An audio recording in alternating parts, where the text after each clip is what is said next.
ആചാരപ്പെരുമയിൽ അഭീഷ്ടവരദായിനിയായ ആറ്റുകാലമ്മയ്ക്ക് അങ്ങനെ മറ്റൊരു പൊങ്കാല കൂടി. ഓം ത്രിഗുണസ്വരൂപിണ്യേ ശ്രീ ദുർഗേ. അമ്മയുടെ അനുഗ്രഹാശിസിനായി തലസ്ഥാന നഗരിയിൽ ആയിരങ്ങളാണ് ഒഴുകിയെത്തുന്നത്.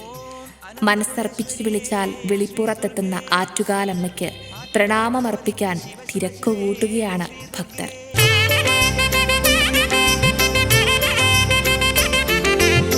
കുംഭമാസത്തിലെ കാർത്തിക നക്ഷത്രത്തിൽ ദേവിയെ വിധിപ്രകാരം കാപ്പുകെട്ടി കുടിയിരുത്തുന്നു. അതോടെ ഉത്സവം തുടങ്ങുന്നു. ആറ്റുകാലിലെ മറ്റൊരു പ്രധാന സവിശേഷതയാണ് തോറ്റംപാട്ട്.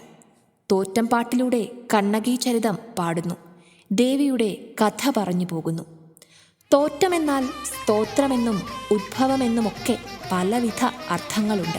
ശിവകരലയമോടെ തിളങ്ങും ദേവി അടിയനിൽ കൃപയോടെ വിലസിടേണം.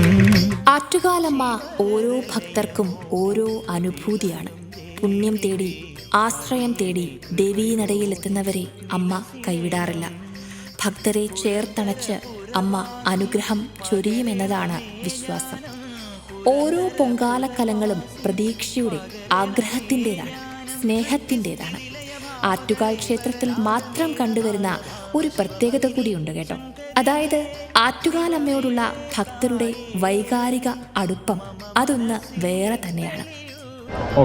ആറ്റുകാലമ്മയ്ക്ക് ആദ്യമായിട്ടാണ് പൊങ്കാലയിടുന്നത്. ആദ്യമായിട്ടാണ്. ക്യാൻസർ പേഷ്യൻ്റ് ആയിരുന്നു, ഇപ്പം മാറി ഇപ്പോൾ കുഴപ്പമില്ലാതെ ഇരിക്കുന്നു. എൻ്റെ ആഗ്രഹം സഹകരിച്ചു തന്ന എൻ്റെ കൂട്ടുകാരിയത് എന്നെ കൊണ്ടുവന്നത് ഇവരാണ്. തിരുവനന്ത ശ്രീപുരത്തിൽ വാഴ്ന്നിടുന്നോരംബികേ, സരള ഹൃദയം കുളിരുകോരും നിന്റെ സന്നിധി പൂവിൽ. ശരണം വിളിയിൽ ആറ്റുകാൽ ക്ഷേത്ര സന്നിധി മുഖരിതമാകുമ്പോൾ ഭക്തന്റെ മനസ്സിൽ ആഗ്രഹത്തിൻ്റെയോ അനുഗ്രഹത്തിൻ്റെയോ പ്രതീക്ഷയുടെയോ ഒക്കെ നാമ്പുകളാണ് മുളയ്ക്കുക. അമ്മയുടെ തിരുസന്നിധിയിലെത്തി അമ്മയെ ഒരു നോക്ക് കാണാനാണ് ഓരോ ഭക്തനും പാഞ്ഞെത്തുന്നത്.